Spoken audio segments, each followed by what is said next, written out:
You hate this cheap wire shelving they put in all the pantries in the new homes that they have?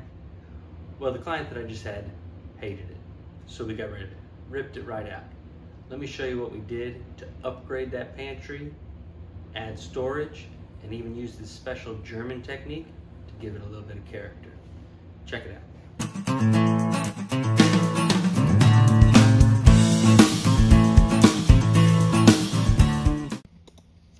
Okay, jumping right into it, we are going to go ahead and put the corner cabinet together. Now I cut these pieces off camera, but it's very simple, just track saw and cutting them to size. What I'm going to do, because all of the outside parts of my cabinet are going to be covered up, either against another cabinet or against the wall, just going to do simple pre-drilling and driving screws in, using the clamp here to help me keep it all in place, making sure it's flush so we have nice straight edges on these cabinets. Make sure if you are doing a cabinet like this that you do pre-drill. Very important that you get that pilot hole in there before you try to drive in your screws. But it's simple. It's very sturdy construction because it's going to be screwed together with this and another cabinet. Next, I've got this countertop that I've glued up off camera as well. Very simple construction there, just white oak, but I need to cut that just right to size. I'm not worried about the back of it as much because the back is going to be covered up with some brick later, but I do need to cut that one piece that's going to butt up against the cabinet to exact size. Here I am just putting in that other cabinet that's going to hold some drawers. There should be some overhang over here closest to the camera because there's a wall there that's going to kind of keep us from using that entire space. We're going to add a filler strip there later. Alright, adding these shelves in here. Want to evenly space them, so the best way to do that, cut a spacer. Now I only cut one spacer, so the plan is put this here, and then this one is going to be visible, so we're going to screw from this side because there's going to be a wall over here that I'm going to nail and glue on this side because this will all be visible, and so we need to be able to fill it.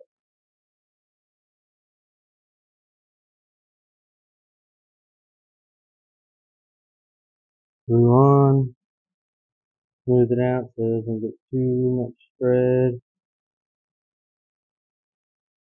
Right? And then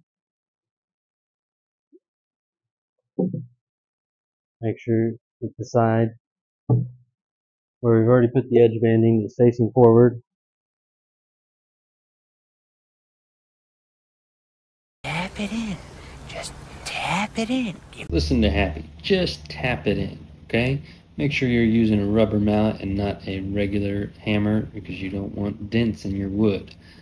So, very simple construction here as well with a simple pre-drill and screw in. The glue on the other side will hold plenty strong and the nails just kind of keep it in place while that glue is applied. Don't overdo the glue, right? You want it to just cover. We don't want to kind of squeeze that to deal with. It's going to be tough to get to all that. The key when you're putting glue on in a joint like this is to not overdo it. You want good coverage, but if you have too much squeeze out, it's going to be a pain in the butt to clean up later. Alright, I'm going to cut that last piece, but there's you go, a pretty simple little setup there on how you put this all together. Spacer saves you a ton of time measuring and fumbling with everything. Simple little things like that make your life a lot easier when it comes to building projects like this and doing something that's going to be very repetitive, right? That way I'm not sitting there fooling around with a level, trying to get everything set up just right, and put the spacer in and knock it right out. Now that we've got that cabinet done, we're going to move on to the drawer cabinet. I need to build 3 drawers for this cabinet that are going to hold, your typical snacks and whatnot. Extra storage for your pantry. Now, rather than pulling the dado stack out for 3 simple drawers, I went ahead and just went and set up the table saw with the regular blade on there, dropped it down to 3/8 of an inch because I want to cut about halfway through this 3/4 material. And I'm just going to rip it through a few times moving the blade just slightly till I get to that 1/4 inch thick dado that I need for the 1/4 inch bottom panels. Next, I'm going to cut it to all my side pieces to the appropriate size, making sure that I leave space for the side slides. Say that 5 times fast. And then we're going to put it all together with pocket holes. The pocket holes are plenty good for construction here. Add a little bit of glue just to make sure that they stay in place. But with the 3/4 material, it's very simple to add those pocket holes to the front face and the back face. Cut those bottom panels and take that trash. Kobe! Now we're going to add the edge banding, but rather than your typical edge banding, I figured since we're using a bunch of white oak, let's use some white oak edge banding. Very simple to do. Cut them all down to size. Glue, pin nails. The pin nails make the tiniest little holes, so they're simple to kind of fill in a little bit later. But that way they'll hold until the glue dries, and you're not using a ton of clamps just for a couple of drawers.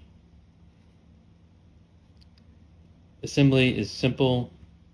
Make sure that your bottom panel fits correctly with all of it, and then glue and some pocket hole screws. The clamps just kind of help hold it in place while I get those screws in and keep it from sliding. Then flush trim that edge banding, and a little 1/8 inch roundover is just a nice touch so you don't catch any sharp edges. And it's a very nice, simple drawer box. Now we need the faces for these drawers. I'm using white oak again, and we're going to just glue all these panels up to get one large piece, and then we'll cut that piece down into our 3 sections so that there's some continuity with the grain on it. Make sure that if you're doing this that you build oversize when you do the glue up, because if you build the exact size on the glue up, then if anything gets a little bit off, now you're out of luck.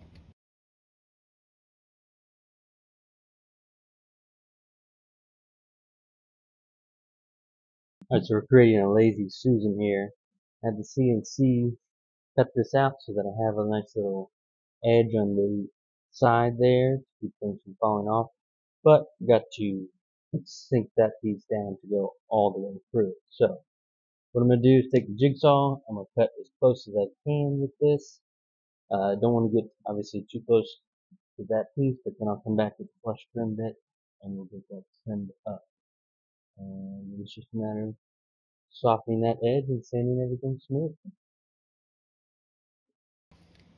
Now you can use this technique pretty much on anything you need to flush up.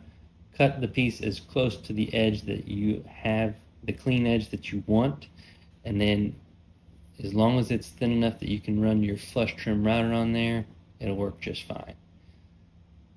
Flush trim it, and then I came back later again with the 1/8 inch roundover just to make it a little bit smoother.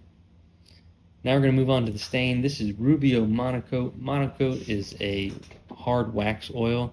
I did skip the accelerator with this just because it shows a little darker without the accelerator, so the client wanted the darker look, and even though we went black, we wanted to make sure we got it a little bit darker. Love working with this stuff. On to the brick. Now this is the German technique. It's called the German Shmear. What you're going to do is, in this case, we have brick veneer. Comes about 1/2 inch thick and on sheets. So apply it the way you would normally add tile. Once that's dried, you're going to do the grout. The grout in this case, we're going to give it that whitewash look, and we do that by applying all the grout, smoothing it out using a bucket of clean water and a sponge to wipe off the excess, but we leave a little bit thicker and thinner areas to give us that German Shmear look.